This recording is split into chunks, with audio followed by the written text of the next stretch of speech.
Namo tassa bhagavato arahato samma sambuddhassa. Namo tassa bhagavato arahato samma sambuddhassa. Namo tassa bhagavato arahato samma sambuddhassa. Buddham dhammam sangham namasami.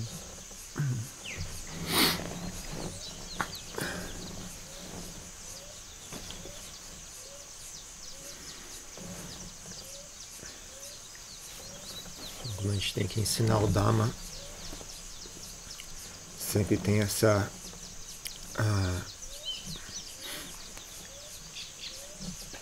questão, né, de quanto você tem que explicar ou não, de quanto você explica ou não as coisas, né? O quão útil é explicar alguma coisa, porque tem explicação de menos e tem explicação de mais também, né?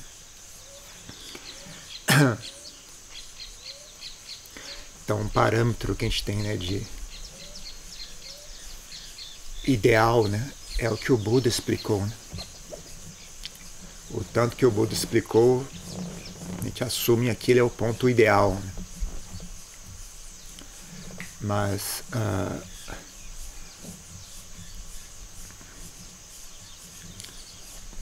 dependendo das pessoas, às vezes é necessário mais explicação, né? Dependendo das pessoas, às vezes é necessário menos explicação. Então, o problema é que você não tem como explicar o assunto de maneira completa, né? Qualquer explicação que você der, se você sabe do assunto, né? Se você apenas entende do assunto intelectualmente, você pode explicar à vontade, porque não tem muita diferença, né? Você não tem um senso de... Você não tem uma sensação de estar faltando de alguma forma, né? Mas se você sabe o assunto, se você entende do assunto por si mesmo, né? Sempre que você explica, você tem a sensação que não está completa essa explicação. Essa explicação, né, não tá satisfatória. Porque não tem nenhuma explicação que consiga ser tão rica quanto a experiência em si, né? Então é uma coisa que sempre se sente que não tá o suficiente, né? Então, se você tentar buscar o suficiente, né, explicar longamente sobre o assunto, né, talvez você até consiga, né, ficar um pouco mais satisfeito com a explicação que você deu. Mas aí a explicação fica tão complicada que as pessoas não é útil para ninguém aquilo.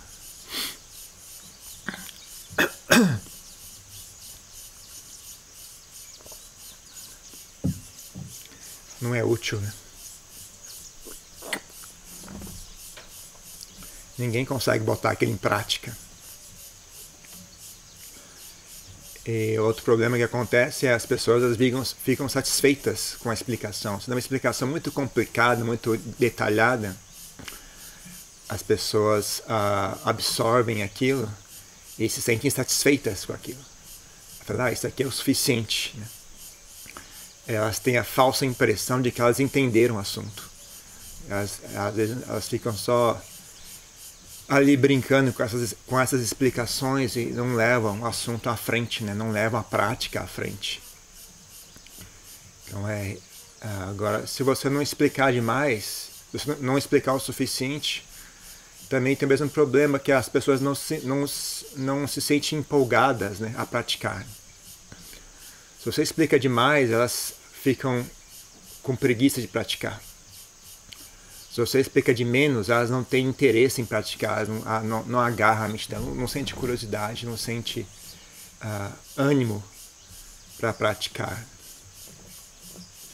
São poucas pessoas que vão ter, né? Geralmente esse tipo de problema, né, de a pessoa não ter ânimo para praticar, você consegue como é que chama isso? Compensar isso usando fé. Se a pessoa tem fé, ela consegue se animar a praticar, mesmo que ela não tenha, né, uma compreensão intelectual detalhada do que é que está sendo feito, né? Ela só, para fazer isso, ela pega e faz. mesmo que ela não saiba exatamente de que forma isso é útil, por onde, de que forma, onde, como que isso afeta a mente, quais são os fatores, quais são as consequências, como, onde, quando, quem, por quê. Mesmo que ela não tenha todos esses detalhes, ainda assim ela vai ter a capacidade de colocar aquilo em prática, né? Agora, se a pessoa não tem essa fé, né, então ela vai querer entender o que é que está acontecendo para se convencer a praticar o Dharma, né? E aí que fica difícil, né, você saber, né, quanto de explicação você dá de maneira que a pessoa sinta interesse em praticar, sinta segurança, né, em praticar, mas que ao mesmo tempo não fique apenas ali rondando com um monte de explicações em círculo, né, sem sair do lugar, né? Então é sempre um equilíbrio impossível de alcançar, porque também cada pessoa é diferente, né? Não tem como você falar especificamente para cada pessoa. Então, como a Diane de Assaro estava falando outro dia, né, que é a questão da importância da verdade, né, e tentar apontar para as pessoas como isso é importante, né, dar exemplos, tentar explicar um pouco como é que isso funciona na psique humana, de que forma que isso forma uma fundação, né? Os problemas de não ter, né, esse respeito pela verdade, né, apreço pela verdade, né? Então ele até diz, né, que muito dessa onda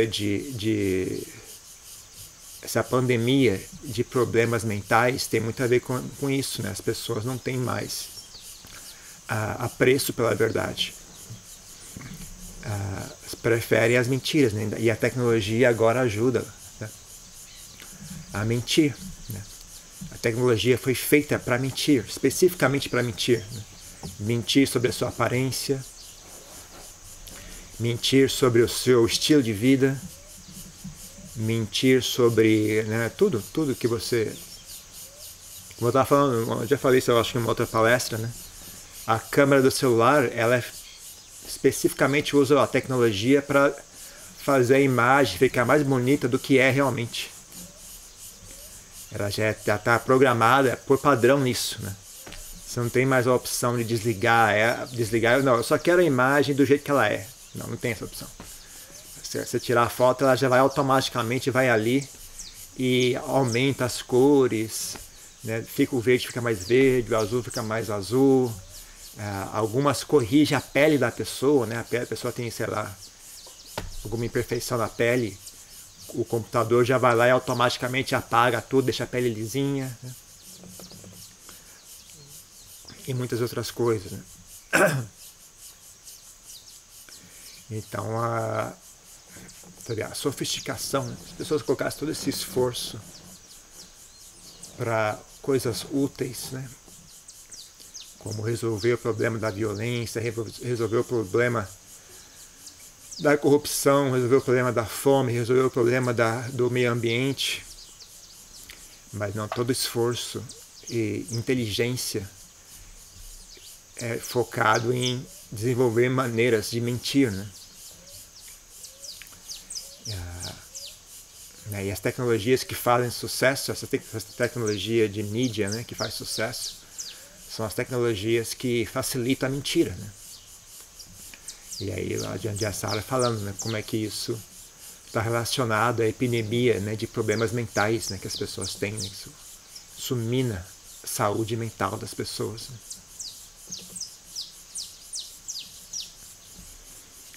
Mas é algo que é difícil, né?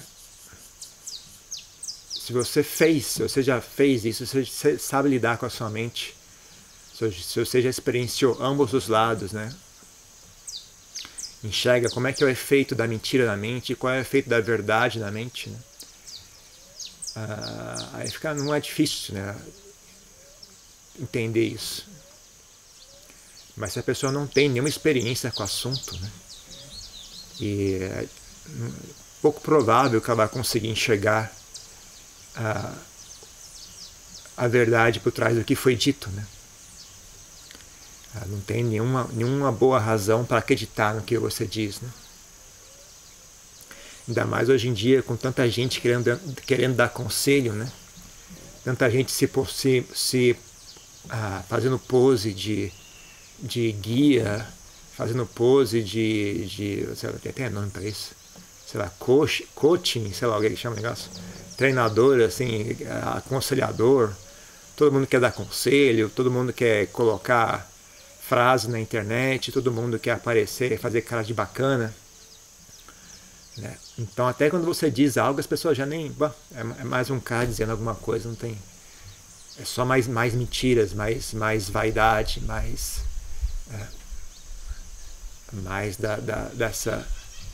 dessa, como é que chama?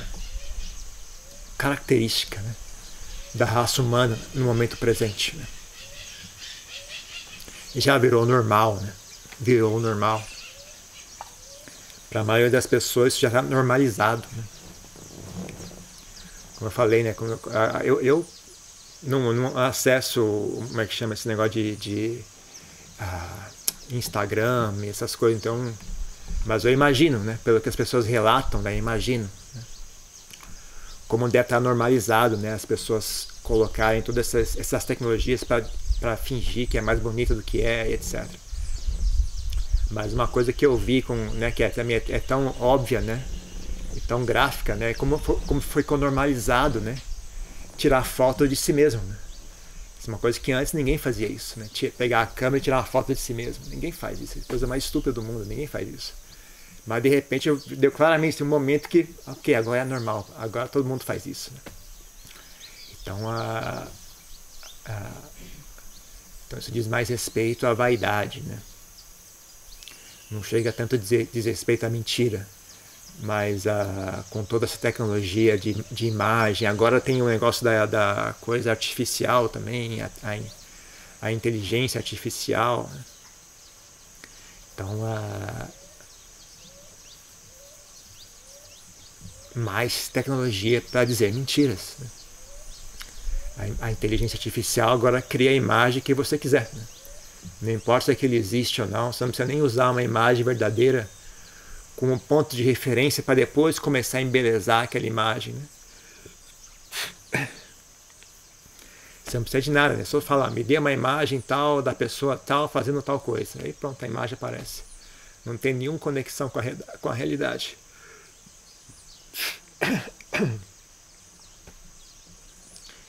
Então,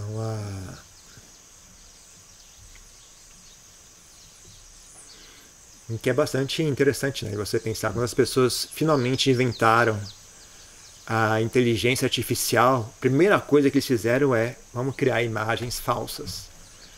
Antes de qualquer outra coisa. Vamos criar a cura da AIDS. Não, depois, deixa para depois isso. Vamos inventar a cura do câncer. Não, mas peraí, que mais ele pode fazer? Vamos resolver a fome nos países pobres? Não, já sei, vamos inventar imagens falsas. Esse é uma boa ideia. Então, a primeira coisa que sai é isso. Né? Então você vê como é que é a realidade das pessoas. Né? Então, e aí, como é que isso vai sabotando, né? A estrutura mental das pessoas, vai sabotando a capacidade delas de ser gente. As pessoas vão virando cada vez mais fantasma, cada vez mais vão virando animais, né? Vão regredindo. Então, se antes de tudo isso, se antes de tudo isso está manifesto como é agora, né? Eu já ouvia vários mestres falando isso, né? Que hoje em dia é raro encontrar gente. Né? A maioria das pessoas que você vê hoje em dia são apenas fantasma com corpo de pessoa, né? São apenas animais com corpo de pessoa. Né? Então, desde há mais de 10 anos eu tenho ouvindo isso assim com frequência. Eu acho que hoje em dia eles nem devem mais falar nesse assunto, que já é uma coisa que ficou tão agravada que nem vale mais a pena conversar sobre isso. Né? Temos um papel falando, né? Monge que começou, os monges começaram, a tecnologia de celular ficou tão barata na Tailândia, né? É tão barato que todo mundo tem celular, né? Até criança tem celular, né? Hoje, provavelmente no Brasil também, assim, eu não sei como é que é hoje em dia. Eu imagino que seja igual, né? Mas naquela época, esses celulares com tela, com internet e tudo mais, né? Começou a ficar tão barato que todo mundo tinha celular, né? Lá você como é um celular descartável, assim, sem marca, né? Que o pessoal vende lá. Feito na China, feito no Vietnã. Tinha coisa lá, eu lembro que você tinha umas promoções que você ia no posto de gasolina, comprava uma lata de óleo e ganhava um celular. De graça. Cada um celular de graça junto com a lata de óleo. Você vê quão barato era isso, né? Então começou, todo mundo tem celular, criança tem celular. E aí os monges começaram a ter celular. E eu lembro no papo ia falando, monge com celular, esquece, não, nem adianta ensinar a pessoa. Se o monge tem celular, eu nem ensino mais porque já não perdo tempo. Né? Aquilo sabota completamente, né, a estrutura mental da pessoa. Né? A pessoa não consegue mais receber o ensinamento, não consegue mais praticar o Dharma. Então eu tenho que batalhar com isso, né? Porque eu tenho que trabalhar, eu tenho que administrar as coisas, eu tenho que tocar o grupo, eu tenho que colocar esses ensinamentos na internet, tudo. Então obrigatoriamente eu tenho que ter celular, né? Então, mas é sempre uma batalha, né? Quanto que você usa, porque aí começa a dar problema, aí você tem que resolver o problema, aí você começa a estudar como é que funciona o problema, tem que... Aí inventa uma tecnologia nova, você tem que falar, meu Deus, tem essa tecnologia nova, será que eu preciso disso? Será que eu devo entrar nesse negócio? Será que... E aí, o que é? Você tem que ficar olhando isso, ocupa a mente também, né? Toda hora é coisa nova que eles inventam, né? E aí as coisas antigas não tem mais, né? Então até estão falando, ó, a gente o mosteiro ainda tem página do Facebook, né? Mas já faz tempo que estão me dizendo, né? Facebook ninguém mais usa Facebook, né? Então adianta, agora você tem que fazer uma página não sei aonde, que agora, acho que é Instagram, não sei como é que fala. Aí tem um outro agora que é o TikTok também. Eu bloguei a toalha, falei, eu tô fora. Parei no Facebook, eu só vou até aqui. Daí em diante eu tô fora. Porque daqui a 5 anos, daqui a 3 anos muda de novo, é um outro negócio. Aí você tem que aprender tudo de novo, tem que fazer. Eu tô fora. Né? Eu desisti já, né? Então um dos maiores fardos, né, que a gente tem, né, quem é abade de mosteiro hoje em dia. Né? Talvez num lugar que tem uma comunidade tailandesa grande, que você possa... Por exemplo, lá em Portugal, apesar que o Ajahn Vadiro o Ajahn Vadiro é bem tecnológico, né? Ele gosta de computador também. Mas eles não têm, né, esse negócio de mídia social, não tem nada disso, né? Porque tem... eles conseguem existir, né? Mesmo sem fazer um esforço para divulgar o Dharma, eles conseguem existir, né? Só ensinando as pessoas que vêm ao mosteiro, né? Eles conseguem, porque tem uma comunidade tailandesa presente ali, né? Então eles oferecem recurso suficiente, né? Mesmo sem ter que fazer muito esforço, né, para divulgar e colocar as coisas na internet. Então eles não fazem esforço nenhum, né, em colocar YouTube, Facebook, esse tipo de coisa. A maioria dos mosteiros onde tem, né, uma boa presença de asiáticos, né, que dão suporte, né, então eles não sentem necessidade de fazer um esforço desse tipo, né. Geralmente o pessoal que faz um esforço é porque não tem pessoas suficientes vindo ao mosteiro, né, para conseguir suster, né, em termos materiais, né. Então você tem que abrir mão, tem que colocar na internet para conseguir juntar gente o suficiente, né, para que o mosteiro seja viável, né. Mas isso veio com uma vantagem, mas também veio com uma desvantagem, né, que abre uma porta para um monte de complicações e de distrações, né? Então, sei lá quanto tempo eu passei, né, aprendendo a fazer site de internet. Aí no site de internet tinha lá a seção de comentários, aí aquela sujeira toda de pessoal brigando nos comentários. Até você achar um ponto médio, né? Falei, ok, isso aqui não dá trabalho, funciona mais ou menos de maneira saudável, né? Ok, esse tanto aqui dá para administrar esse tanto. Aí muda tudo, né? Aí antigamente tinha o negócio do workplace não dá mais para usar, que agora tem que pagar, e tem que volta a estacar zero, né? Procura um novo sistema tal para fazer. E realmente muito desperdício de tempo, né?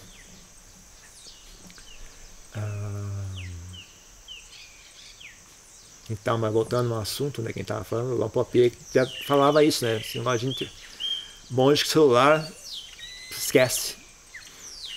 Não dá para ensinar. Não vale a pena ensinar. O cara não vai conseguir praticar. Se ele tá nessa onda de celular, de Facebook, o que, sei lá o que for que as pessoas fazem hoje em dia, esquece. Não, nem vale a pena ensinar mais, né? Então, algo que danifica. Danifica a saúde mental das pessoas, danifica a capacidade espiritual das pessoas. Né? Então,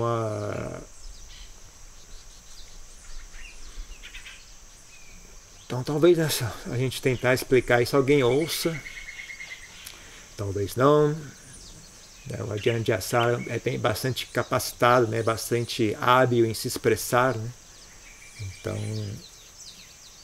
pessoas como ele, né, explicando, né, talvez as pessoas consigam ouvir um pouco, né, mas ainda assim é uma coisa que me deixa,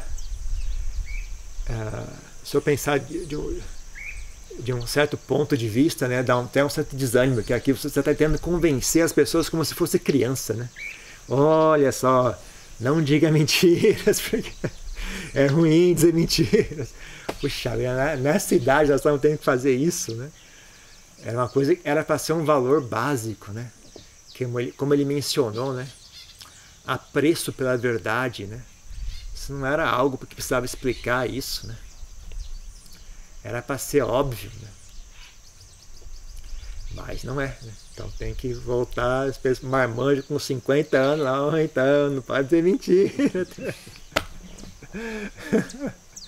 Marmanjão de 40, 50 anos, eu tenho que falar com ele esse tipo de coisa, né? Explicar a importância de não dizer mentiras, explicar a importância de dizer a verdade. Né? Aí você, mesmo que você use toda uma linguagem assim, né? Que soa intelectual, soa, né, como algo interessante, cativante para o intelecto da pessoa, né? Mas no fundo é a mesma coisa que falar com uma criança, né? As pessoas têm a ilusão que eu estou entendendo, eu sou inteligente. Mas na verdade, se você fosse inteligente, eu não precisava estar explicando isso para você. Ou você conseguiria fazer simplesmente, olha, o Buda falou que dizer mentiras é ruim, falar a verdade é bom. Então, ok, suficiente. Esse tanto é suficiente. Né? Se a pessoa fosse inteligente mesmo, né? Porque inteligência não tem só inteligência intelectual, né? Inteligência vai mais fundo do que isso. Né? Então eu fico com pena. Eu fico com pena da Ajahn Jayasara, né? O cara fazendo esforço, sabe? Você vê o trabalho que ele tem, né, em fazer aqueles ensinamentos, escrever à mão tal, e colocar aquilo diariamente, né? Um esforço constante dele, né? Falei, rapaz, o cara realmente é um bodhisattva, né? Pra ter a paciência, né? De fazer isso, né? Sabendo, né, que ele provavelmente, né, poderia estar explicando coisas muito mais sutis, né, muito mais avançadas, mas para quem você vai explicar isso? Não tem quem tenha capacidade de ouvir isso, né? Que nem Lampopier, que também é assim, né? Lampopier, que ele não faz muito esforço, ele não é igual a Ajahn Jayasara, que ele não tem essa paciência toda da Ajahn Jayasara, né? Ele simplesmente, mas você vê, né, ele poderia estar explicando coisas assim muito, muito elevadas no assunto, né? Quando se você é próximo a ele, né, e, principalmente entre os monges, né, quando senta com ele em particular, tá, e começa a conversar de maneira mais informal sobre prática de meditação e tal, puxa, o cara poderia estar explicando coisas assim que, sabe, muito elevadas, né? Mas quando você ouve a palestra dele, ele está falando, olha, não, seguir os preceitos, né? Não roubar, não mentir, não tomar drogas, não intoxicar a mente, tem que ficar tentando convencer as pessoas, né, a fazer o básico, né? Porque essa base está faltando, né? Essa base está faltando e vai continuar faltando cada vez mais, né? Quanto mais a tecnologia avançar, né, mais vai ficar enfraquecido isso, né? Eu aposto que hoje, por exemplo, eu já, no meu próprio caso, né, como eu falei, até quando eu estava conversando com o Adriano de Assara, eu mencionei isso para ele, né, que eu falei que eu mesmo, né, eu não me considero uma pessoa burra, mas eu mesmo, antes de virar monge, quando eu vi os preceitos, né, não mentir e tal, eu não conseguia enxergar. Por que não mentir, né? O que isso tem a ver com meditação? Eu não conseguia entender isso, né? Eu ainda fiz, eu acabei seguindo os preceitos só por curiosidade. Falei, bom, eu não estou fazendo nada mesmo, eu vou seguir esses preceitos e ver o que acontece. Só por curiosidade. E aí, depois que eu comecei a seguir os preceitos regularmente, depois de muitos meses, aí caiu a ficha, né? Qual é o valor disso, onde que isso se encaixa, né? Então, mas pensando a respeito, né, por exemplo, não é um valor que foi passado para mim também. Mesmo naquela época não tinha internet, não existia internet, e ainda assim já não foi passado para mim essa história, né, de dizer a verdade é importante. Né? Por que dizer a verdade? Ninguém fala. Porque, a única coisa que tem é, se você mentir, a gente vai punir você. Se você mentir, a gente vai bater em você. A única coisa que foi passada é isso. Né? O que no final das contas você entende é, se você mentir e a gente ficar sabendo, então você... Esse que é o problema. O problema é você mentir e as pessoas ficarem sabendo. Aí está o problema. No final, a mensagem que chega até nós é essa. Né?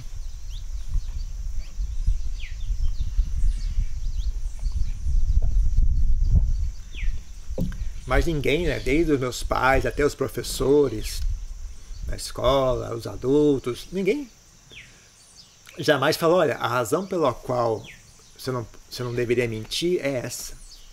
As consequências de mentir são essas. Né? A vantagem de dizer a verdade é essa. Ninguém jamais passou esses valores assim. Ninguém explicou e os valores assim sociais já não estavam mais presentes. Né? Então, imagina como é que vai ser a geração das pessoas que têm 20 anos agora, quando eles tiverem filhos. Né? O que essas crianças vão pegar? Né? Porque o pai e a mãe já estão numa cultura de quanto mais hábil você é em mentir, melhor. Né? Tem toda, né, uma sofisticação tecnológica por trás da mentira. E se você é hábil em dizer mentira, você fica sucesso, né? Vira personalidade na internet. Tudo isso baseado na sua capacidade de mentir. E é algo comum. Todo mundo mente, todo mundo passa foto para os amigos. Olha eu aqui, bonitão aqui, mas você sabe que é mentira. Todo mundo sabe que é mentira. Eu não sei como é que funciona isso, né? Eu não peguei essa fase da internet, né? Mas, por exemplo, as pessoas te conhecem pessoalmente. Elas sabem que você é feio. Aí você vai viajar, tira a foto na paisagem, tudo bonitão na foto. Não, mas as pessoas, você não lembra que as pessoas conhecem você pessoalmente, né? Qual é o propósito de fazer isso? Se for uma pessoa que faz isso por dinheiro, né? Que faz propaganda... como é que chama o negócio? Influencer, que chama, né? Influencer. Eu não sei como é que fala em português isso. Mas tem pessoas que são assim, são meio personalidade de internet, né? Elas ganham a vida tirando foto bonito, né? Tirando foto, fazendo pose e tal, tirando foto. Né? Então as pessoas ganham dinheiro fazendo isso. Até, ok, tem um certo raciocínio por trás disso. Né? Mas uma pessoa normal, como é que ela tira uma foto e mascara toda a foto com um negócio artificial?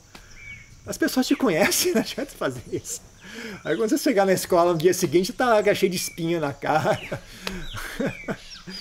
Eu não consigo entender. Também não quero entender. Eu até tô feliz de não entender. Acho melhor não entender mesmo. Como é que funciona, né? Como é que a pessoa concilia isso lá dentro, né? Aí vira uma persona virtual E como é que fica a pessoa real? Onde é que você encaixa isso? Como é que você chega no trabalho no outro dia, né? E, sei lá como é que é isso, é estranho. Eu não quero entender não também. Ainda bem que eu não entendo isso. Mas aí eu fico, bom, isso já deve ser um caos, né, na mente da pessoa. Agora imagina a criança que vai ser educada por essa pessoa, né? Como é que isso vai chegar nesse negócio de geração para a próxima geração, né? Sei lá. Então,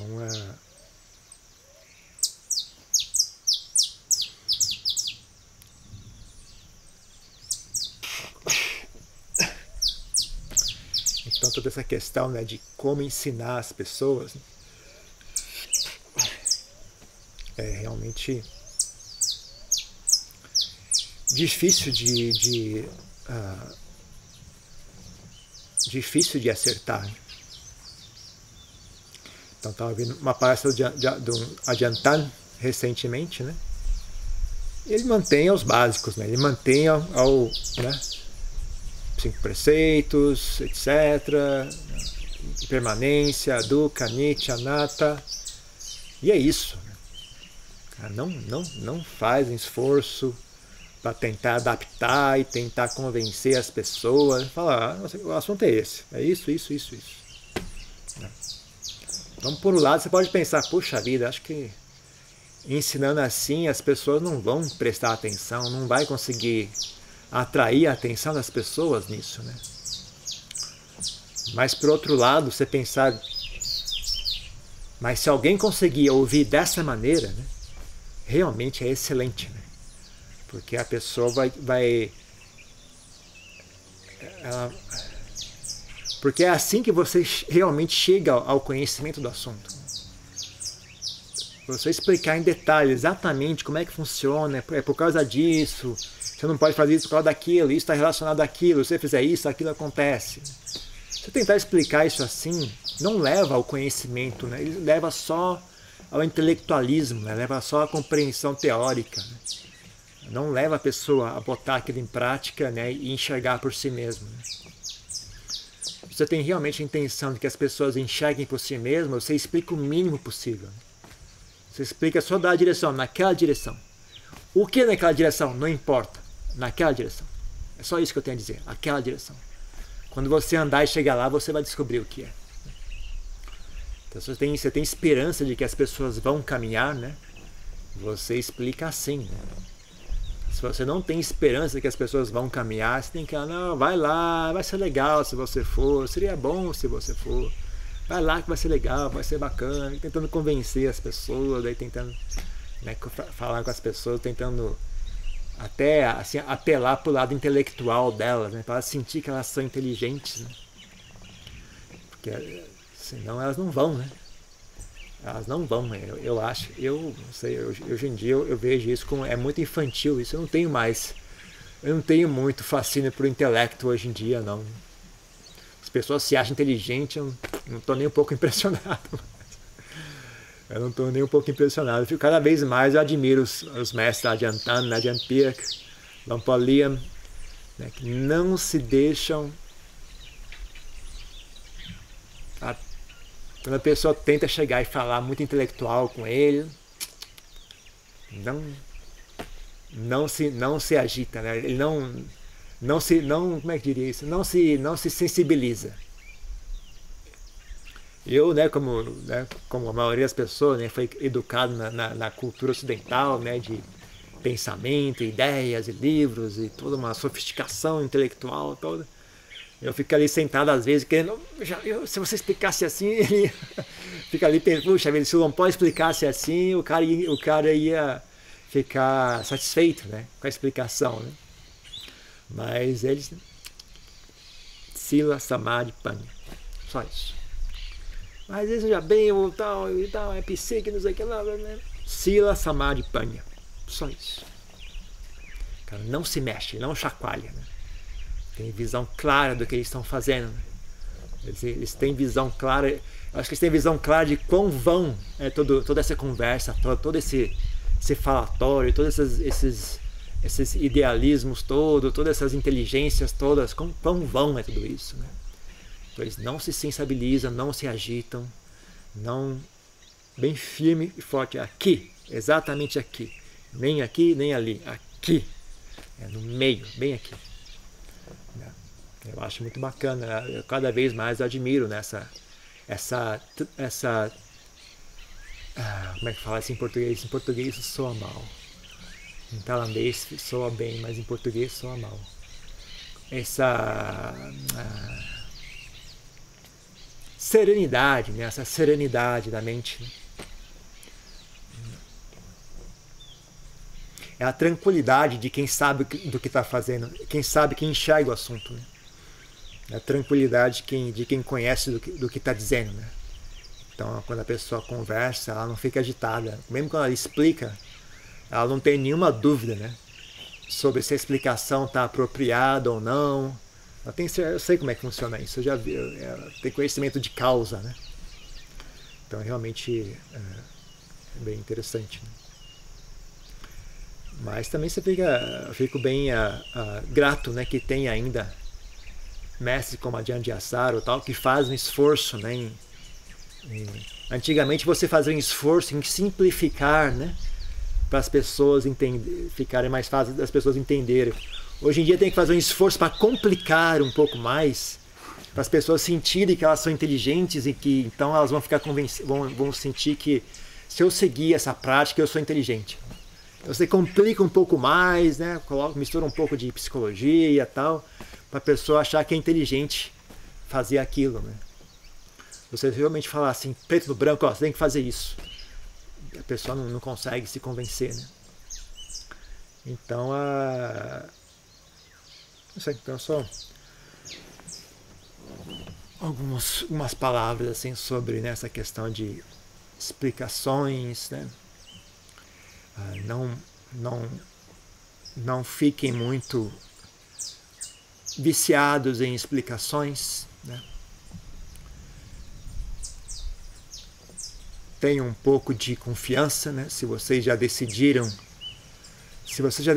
que o Buda é uma pessoa sábia, se vocês já decidiram que aquele que ele ensinou está correto, se vocês já decidiram que esses grandes mestres, né, da tradição são pessoas sábias, dignos de confiança, dignos de emular o exemplo deles, etc., né?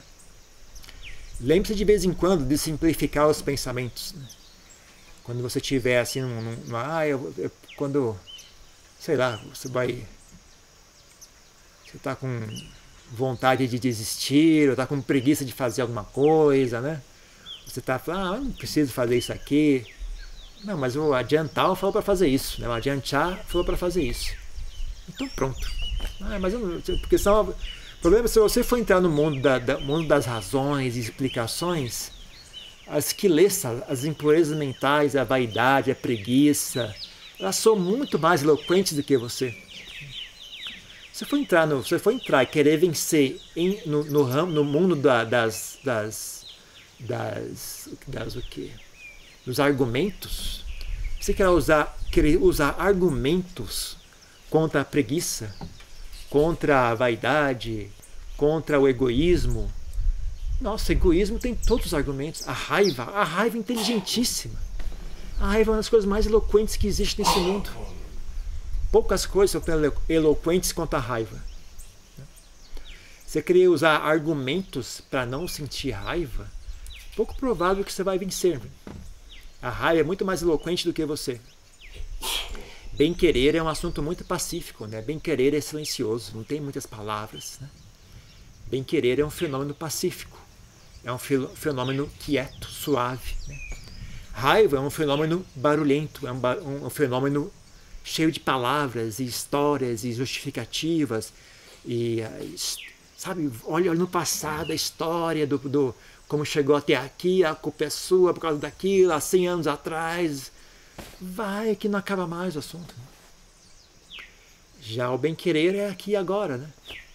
É um soltar, é um largar aqui e agora, deixar de esquentar a cabeça aqui e agora, perdoar aqui e agora. Né? Não tem muito o que dizer. Né? É uma coisa bem imediata e simples, né? Então, é pouco provável que você vai conseguir vencer usando argumentação. Então, né, quem já decidiu, né, que o Buda é uma pessoa sábia, que o Dharma é algo digno de ser praticado, né, lembre-se de vez em quando, né, de simplificar e cortar os pensamentos, né? Na hora que tiver com preguiça, tiver com má vontade, você vê que a mente está indo para o lado errado, né? Na hora de trazer ela de volta, né? Só falar, olha, o Buda não elogiou isso. Só isso deveria ser o suficiente. Não, então pronto. O Buda não elogiou aquilo, então eu não faço. Então você está com preguiça de fazer algo bom, né? Algo que é correto. Só você lembrar, olha, o Ajahn Chah elogiava as pessoas que agiam assim. Então pronto, já é o suficiente. O Ajahn Chah falou que é bom, eu vou fazer. Então isso é um recurso interessante, né? É um recurso, sim, é um recurso da fé, né? É um ponto onde fé é útil na prática, né? Fé é útil na prática nesse ponto, né? É uma das maneiras de você utilizar fé na sua prática, né? Então é uma maneira correta, né? Que fé mal utilizada deixa você burro, né? Mas fé bem utilizada pode levar a sabedoria, né, e progresso espiritual. Então é isso. Alguém quer fazer alguma pergunta? Uma questão? O pessoal que está em casa pode ligar o microfone e fazer pergunta se quiser.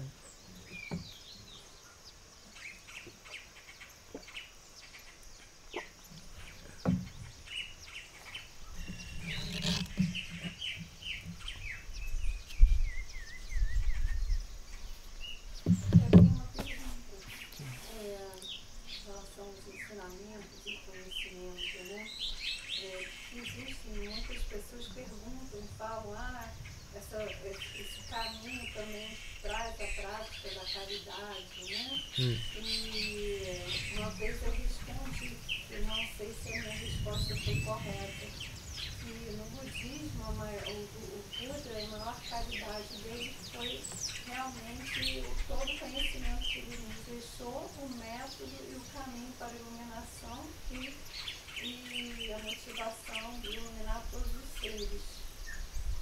Eu concordo. Então essa é a caridade e no budismo não existe, por exemplo, lá na Tailândia, em outros lugares, eles não têm assim uma instituição assim que eles façam esse tipo de caridade como existe assim, em algumas instituições no Brasil, né, no catolicismo, no espiritismo, né?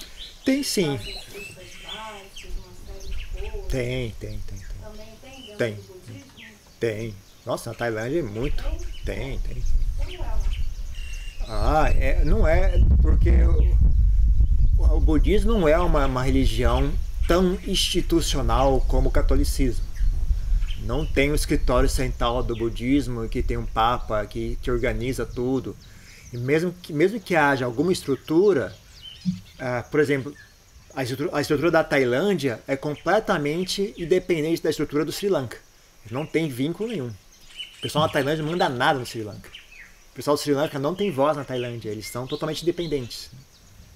Então dentro da Tailândia tem uma certa estrutura, mas mesmo essa estrutura não tem o poder, por exemplo, que a Igreja Católica tem. Por exemplo, ninguém pode mandar um monge mandar você mudar de mosteiro, você vai para lá agora. Você não faz isso, é o monge que decide para onde que ele vai, você não manda ele para lugar nenhum. Você não manda ele entrar em clausura, não existe essas coisas. Você não precisa pedir permissão para deixar de ser monge. Eles não têm poder sobre você nesse assunto. Eles não decidem onde que você vai morar, como que você vai praticar. A única coisa que eles podem fazer é punir você caso você faça algo errado. Eles podem expulsar você da ordem monástica. Eu acho que é só isso, basicamente. Eu não tenho mais que eles possam fazer com você. Não tem multa, não tem punição física, eles não têm como controlar onde você vai morar. A única coisa que eles podem fazer é expulsar você, mais nada. Então eles não têm muito poder, né? Ele não tem uma coisa, não tem uma coisa tão organizada, tem uma coisa muito mais solta, né? Então todas essas iniciativas de caridade são feitas de maneira independente, né? Cada mosteiro decide por si mesmo, né? O quanto que eles vão fazer. Então, Depende do reforço material que eles têm também local, Depende da inclinação das pessoas que compõem aquele mosteiro. E depende também de que recurso eles têm. Né? Eu já vi coisas na Tailândia que você nunca viu no Brasil, em termos de caridade. Talvez ainda exista hoje. Eu não sei que hoje em dia a AIDS, eu não sei como é que está a AIDS hoje em dia, se ainda tem essa. Parece que tem remédio, né? Então as pessoas não ficam tão doentes. Né? Mas no pico da AIDS, lá na Tailândia, um monge, um mosteiro, né? Um mosteiro como um grupo de pessoas, né? Um mosteiro inteiro, criou um hospital para receber os aidéticos e cuidar deles até a morte. Você ia lá, cada doente tem uma cabaninha, né? Eles ficam ali, e todo mundo que é rejeitado pela família, que a sociedade joga fora, eles recebem todo mundo. E os monges cuidavam dos aidéticos. E eu fui lá visitar. E não só isso, né? Eu fui lá visitar, sabe? Foi realmente assim tocante de ver, né? Porque uma das coisas piores para eles é a rejeição, né? Quem não sei, pessoal, mas talvez a molecada hoje não lembre, né? Não pegou a questão da AIDS, né? Mas a pessoa tinha muita rejeição, as pessoas tinham nojo da pessoa que tinha AIDS, tinha medo de fazer contato com ela, sendo que a pessoa, você não pega a AIDS através do contato físico, assim, né? Você não tem problema você apertar a mão da pessoa, nada. Mas as pessoas têm medo, né? Até eu, o dia que eu fui lá visitar, eu fui 2 vezes visitar lá, né? Então os doentes ficavam super contentes de ver, né, um monge estrangeiro. Eles queriam pegar na minha mão, eu apertava a mão deles e tal. Eles achavam que ia ficar com nojo deles, eu não ficava, apertava a mão e tal. Mas até mesmo, sabe, achava que as pessoas já tinham informação suficiente na hora de ir embora, né? Um outro monge que estava comigo falou: Milko, Dhammadita, como é que você tem coragem de pegar na mão dele? Você vai pegar com AIDS também. Mesmo o próprio monge estava comigo, que era um monge tailandês, né? Ele não tinha estudo, né, desse assunto. Né? Mesmo ele tinha preconceito. Né? Então, sabe, esse tipo de coisa, tem muito disso. Esse é só um exemplo. Né? Mas tem muita coisa assim lá. Porque às vezes as pessoas me perguntam e eu não sei se traz esses exemplos. Tem que ter vivido lá, né? Esse tipo de coisa não sai na televisão, né? A Tailândia tem uma cultura maior do que o Brasil de caridade. Mas não é uma coisa assim institucional. As pessoas fazem de maneira espontânea. Tem uma cultura de dar presentes muito grande. Né? Todos os países budistas têm muito disso. Né? Existe uma cultura de dar presentes. No seu aniversário você dá presente, você não recebe presente.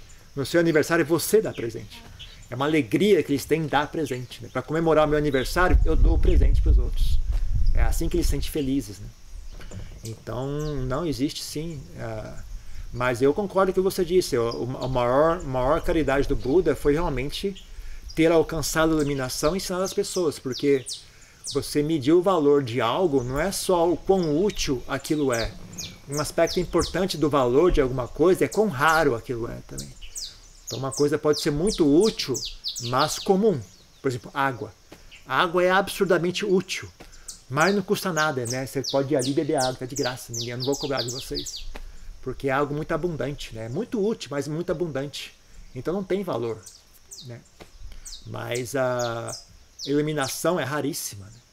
Se não fosse o Buda, ninguém ia estar iluminado. Saber lidar com o sofrimento também, com a miséria humana, sim. Né? Que é basicamente nas 4 novas verdades, e esses ensinamentos são libertadores. Sim. Sim, então é a coisa mais valiosa que existe. Se você pensar nesse aspecto que você acabou de dizer, é o que há de mais valioso no universo. Mais do que qualquer outra forma de caridade. Você dá um prato de comida, mas o indivíduo continua naquele estado de sofrimento, de escuridão e obscuridade, e os caminhos dele não se abrem para a sua melhora individual e ele mesmo conseguir independência de obtenção do alimento, né? Então quando você ensina e transmite os ensinamentos, é libertador, né? Sim, com certeza. Com certeza. Mais alguma coisa?